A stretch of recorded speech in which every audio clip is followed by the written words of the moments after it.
Feu vert d'Israël. À l'issue d'une longue réunion qui s'est achevée tard dans la nuit, les officiels israéliens évoquent des progrès. Le Premier ministre Benjamin Netanyahou, qui menait les débats, avait convoqué plusieurs de ses ministres et les chefs des services de renseignement afin de discuter d'un accord de cessez-le-feu avec le Hezbollah.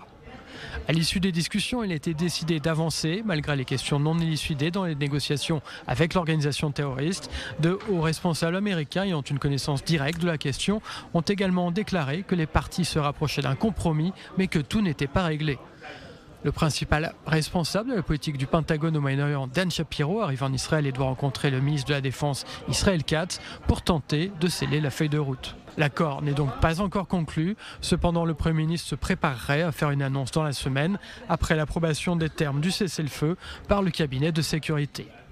La trêve, si elle est approuvée par les deux parties, Israël et le Hezbollah, permettrait à des centaines de milliers de civils de rentrer chez eux des deux côtés de la frontière. Le projet de cessez-le-feu prévoit une période de transition de 60 jours, au cours de laquelle l'armée israélienne se retirerait du sud-Liban et l'armée libanaise se déploierait dans les zones proches de la frontière. Le Hezbollah devrait accepter que l'arsenal qui lui reste soit déplacé au nord du fleuve Litani.